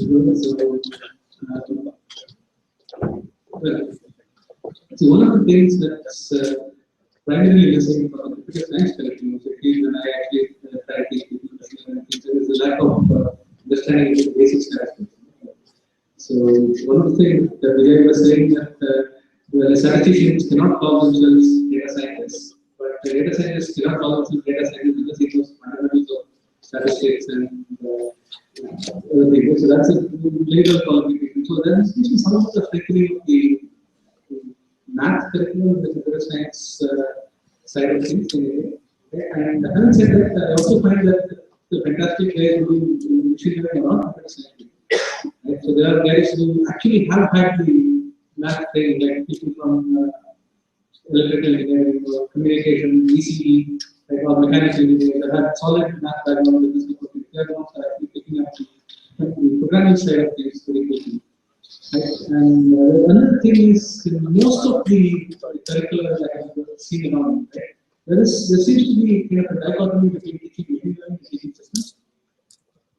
Right? So people typically who get into the machine learning kind of thing, right, they really are not very aware of what operating systems are doing here.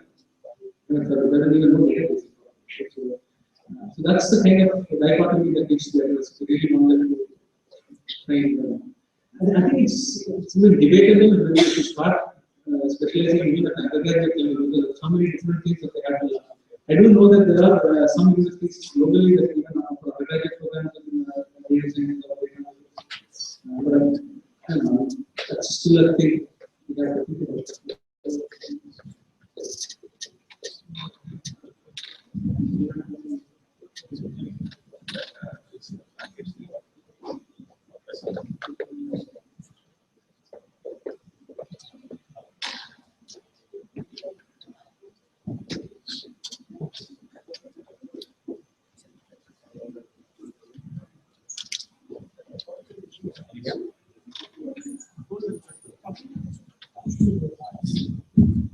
You can hear it. So I think I have gone through this experience of trying to recruit mathematicians and trying to make them work on a data stack. It doesn't really work. I thought it is much better, and it was a guess. I did hire a few typical computer science people.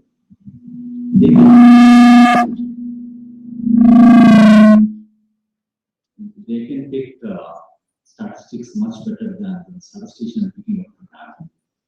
But there is no easy answer. What I found is in the curriculum, maybe a bit dated, but whatever experience I had in the pro, the only statistics knowledge anybody in the industry will have is if they work in quantity control group.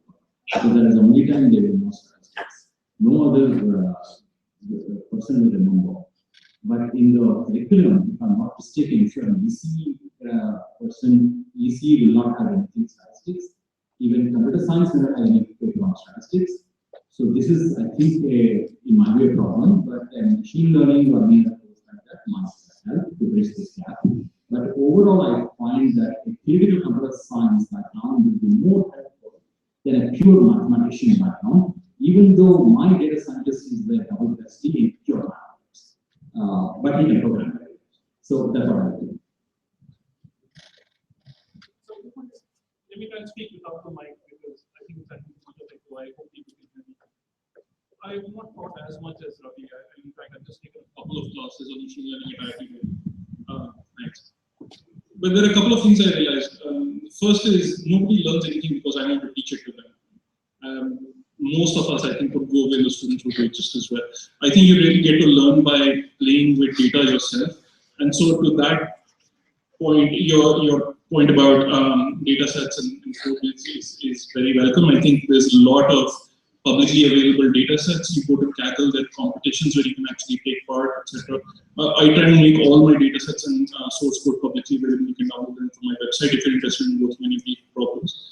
But I think Ravi is absolutely right in the sense that the scale of this problem is far beyond the IITs. You are shortage of people, the number of people who need to have data science qualifications, machine learning qualifications, there's no way the IITs can fulfill that. then if you go to the colleges beyond that, then I would go beyond statistics. I would add linear algebra, basic math skills, signal processing. If you want to go into a particular domain, none of these are well taught. One option might be MOOCs and videos and things that people can get into themselves. I think the jury is still out on that. I get millions of emails saying, "Sir, I've taken Android course on Coursera. I'm now a machine learning expert. Can I come and work with you?" And most of these people aren't really qualified to do it. So it's a complex problem. I think you have to take a variety of approaches. Folks over there, Bala and Jay, actually might be able to answer the question way better than us. Yeah, so I'll just add, I think Ravi and Manu, they've already highlighted, one is the math, including linear algebra, statistics, and so on. That's a very, very key component. You have to have systems. I mean, ultimately, you work to build these really working systems. The domain understanding is very, very important.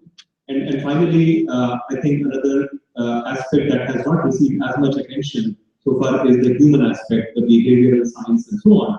And of course, I mean, you can try to be a superhuman and ultimately like, have all of these things. Yeah, so there are such people that exist. I mean, we've seen Pritesh, who like has a domain understanding of medicine with PhD in data science and so on.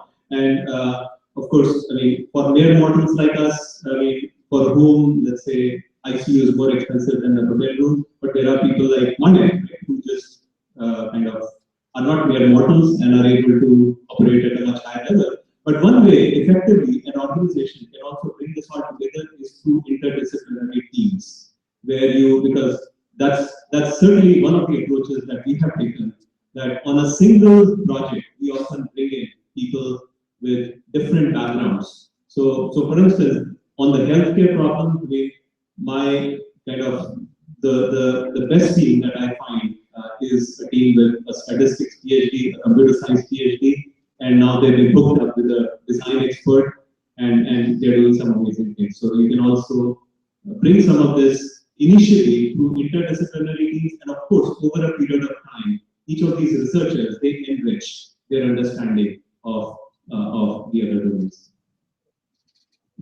I totally agree with Manish on that. So I think just one more aspect, peer-to-peer learning. I think we learn much more from our peers rather than from teachers.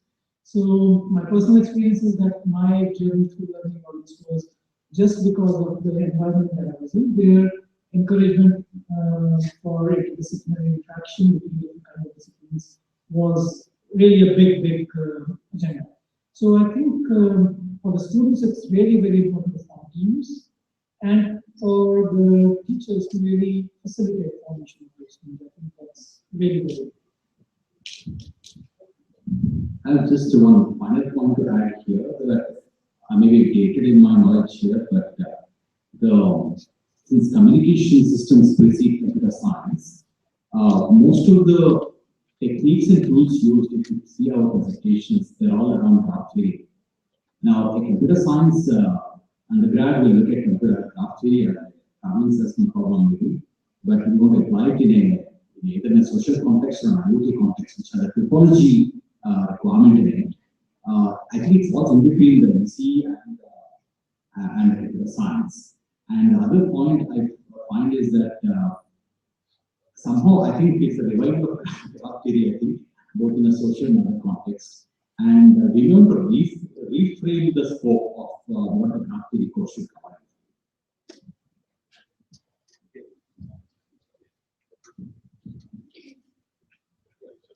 So just come back to this point of making. So if I could just come back to this point of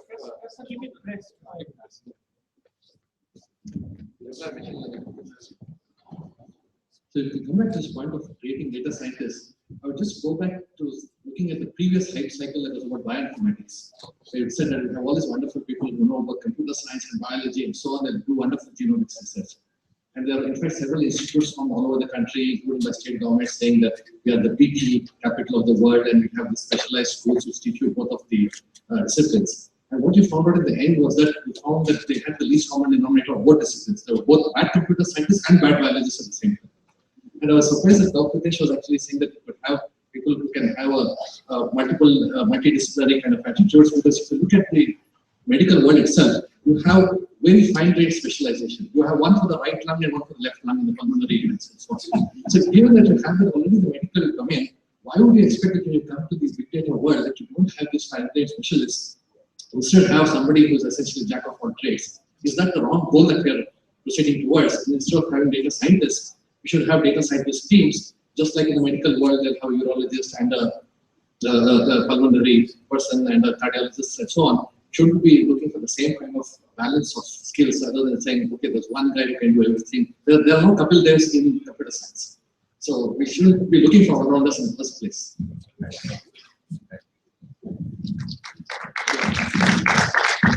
That's a very interesting comment. I mean, that's what I was referring to certainly in terms of trying to achieve some of those objectives through teams, which bring that individual depth. And certainly over a period of time, people do pick up ideas, and a lot of breakthroughs come from insights that are coming from the intersection of different areas. So I agree with you. In fact, yeah, it's very difficult. So medicine itself is hard, computer science is very hard. So to learn two different things is actually, to do it with perfection is very, very hard. That's why the concept of teams, and I totally agree with you that teams are the way to go. But it would definitely help if the teams had enough crosstalk of information flowing between. So if there was a solace, where terms in one discipline actually translate to terms of another discipline, I think that would be enough. So if we are able to just establish that, I think we will have a good job.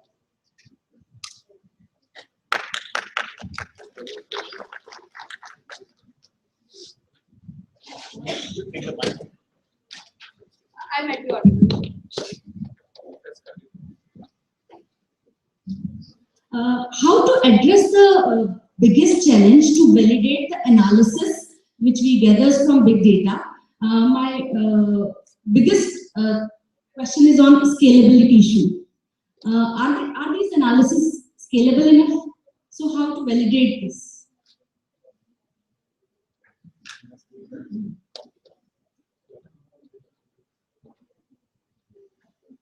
So I'll try and answer the question in my specific domain. Right? So I think the proof of the pudding lies in the eating. And if you're at Microsoft or Google or Facebook, right, you can simply flight your algorithms, which means deploy them into production.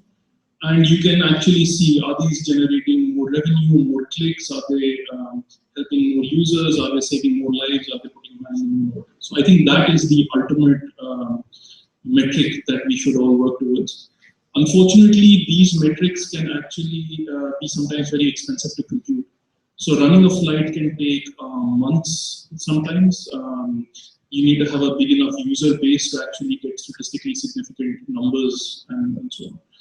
So then the question is, can you have actually offline metrics that will point in the right direction, at least, even if they don't actually perfectly correlate with the online metrics? That is an extremely hard challenge, but I think here is where it actually plays to be interdisciplinary, because communities other than computer science or big data, particularly statistics and people who are psychologists and do surveys, in fact, Pritesh was mentioning, right, he gave out a survey to all of his patients in one day.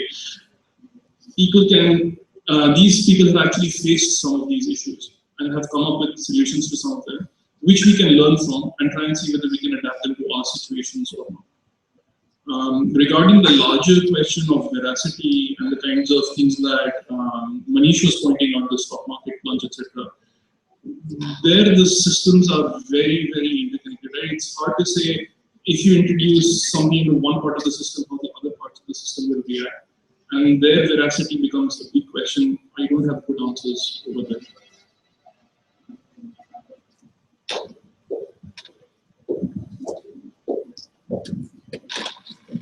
Just a quick comment on this. In the context of crayon data, we do get some feedback from the campaign management system on what people actually acted upon finally. So you can say it is, I don't say it's a closed loop system in strict sense, but yeah, you have some feedback from it. But I think we should understand that almost all big data systems are what we call imperfect systems. They learn over a period of time. And hence the traditional market analytics or market research methods actually do not apply. Because most of it is unsupervised learning, so you have to get over it. But the bigger issue, in my view, especially if you are doing consumption-oriented analytics, is how people behave, right? I can tell you that in certain countries, the highest frequency of food choices is McDonald's. It doesn't mean that. So attribution is the biggest problem because you don't know whether they made it by liking it or because there's no choice. If my son or daughter wants to eat McDonald's, I will make the choice. I'm not like it. So you can't just derive. So it's not causal in that sense. The other issue I find, which is a more systemic view, I think now we are dealing with complex system design.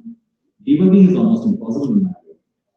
And in fact, I would say that's the biggest shortage in India. There are very few complex system designers. If something doesn't work on a big data stack, you write it again. Because nobody has any view inside, right? Nobody knows where that works. So it is I think we've lost out here in Malaysia's background in comparative design. And one time, if you're a programmer, you know everything. Today, they know the last bit. The rest has to work for them. So I think the debugging ability at the system level, I think, is lacking. And especially if you deal with domains like medicine, I think it's all the more important to understand system design skills which are horizontal in nature, maybe, and whereas you still keep the fine-grained skills which are required. I'll take a photo from the biologist's viewpoint. So, with my limited understanding of computer science world, so in biology we have ontologies. Medicine also has ontologies. So I was just wondering if computer science or all the texts here which have ontologies, could that be the way to go?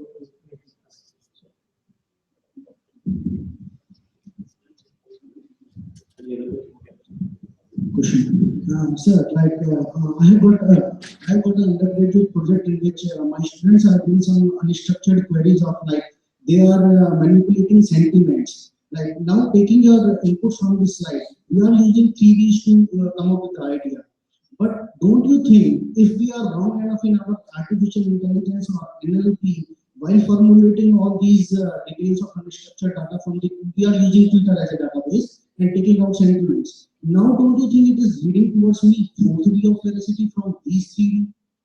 Because again, you said veracity is the untrust. Somewhere we are getting untrust data. So if we got that kind of untrust data from these 3Ds, don't you think it will lead again a big problem? How big data is dealing with this kind of stuff? Because once I got a call from my Microsoft friend that Microsoft has released to write, immediately asked a question, the situation of my personal, did I marry a right girl? It goes off. So if we are manipulating these kind of sentiments, how big data is used? Don't you think it is leading to this veracity?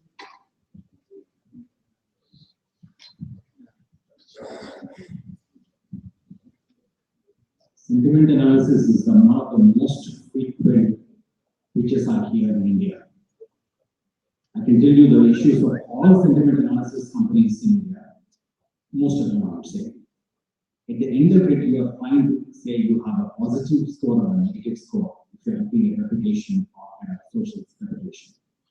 The issue with most sentiment systems in India is the value or the quality of it is finally derived by the local Mexican locality. You should actually go to again cognitive science. Will you post based on what you are, or do you post based on what you want to be? So I've seen maybe 50 companies in this area, and in all of them, they work in a very, very specific grammar, which works in a product context or in a campaign context. If it's very generic, then you end up doing a very high local lexicon to interpret. So interpreting subcultural relations is actually a big challenge. It is not perhaps a universal challenge. I didn't completely follow your question, but I think one of the threads in your question was, if let's say there is this veracity challenge, aren't you basically going to mess up in terms of the insights you will get and so on? Was that because there are techniques to deal with that? Right? I mean, as you do fusion of data from different sources and so on, and you try and often that can help you resolve ambiguities and so on. But again, I didn't completely follow it. Sir, actually, most of the comments, if we are using Twitter as a database and we are getting, as sir has mentioned, the local lexical languages. So it may be a chances that if we are using any AI and NLP, which is also not being finalized, we are not on the final stage. If we are using those things to come up to an idea that you are in a mood and you listen to this song, but finally it was not that which I want to listen. So means again we end up with some wrong answers while using our big data. So that's what I want to do. Are we hearing this? Again, I'm also technical perspective. There are areas of machine learning that look at learning under adversarial conditions. So in particular, online learning, and then of course in the broader area of game theory, you are always dealing with an adversary. If your model of the adversary is rich enough to actually capture the situation in the doing, then you have some guarantees or some bounds, right? And you can rely on that. Of course, the real world is far more complex. The adversary might not behave the way you have modeled it. There might be side channel attacks, there might be all kinds of other stuff. But if you are actually interested in that, then I would encourage you to go and look at online learning to start with. Okay, so the organizers are telling us we need to feed you all. So unless there is a really burning question, let's maybe stop at this point. Any really burning question? Otherwise, we can proceed towards lunch, and I'm sure we can catch some of the panelists during lunchtime and we'll continue with the questions. Thank you.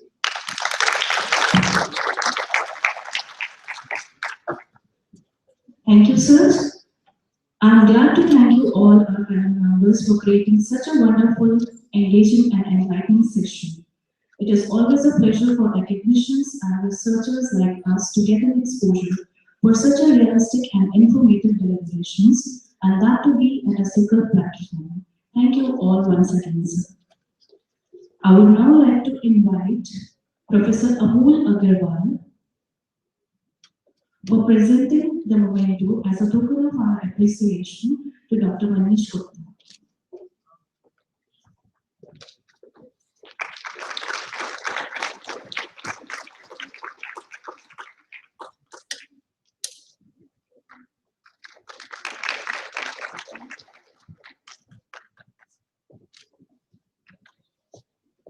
Thank you, sir. I would like to request Mr. Gaurav Kansu for presenting a memento as a token of appreciation. Dr. Gaurav Kansu. To Professor Balaram Ravindran.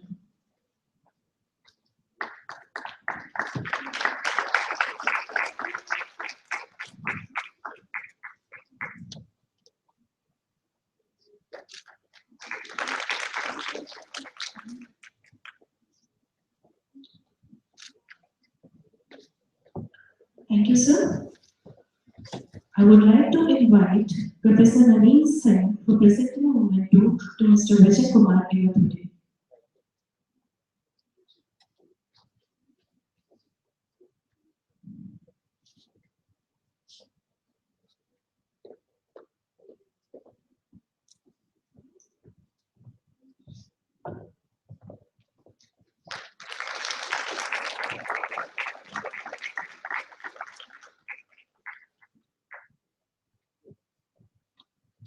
Thank you, sir. I would like to invite Mr. Amit Sinha to present a memento to Dr. Pratish Sethi.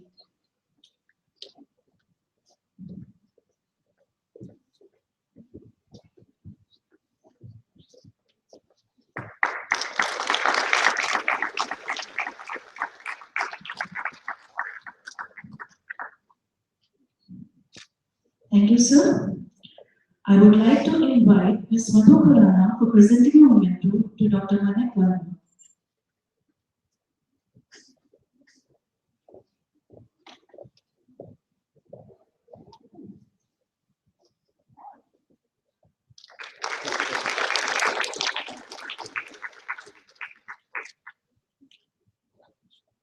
Thank you, ma'am.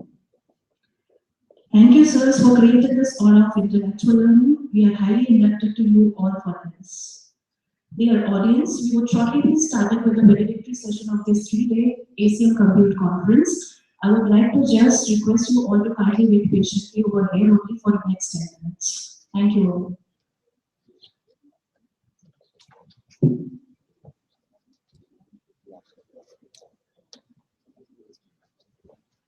The valedictory session is going to be followed by lunch.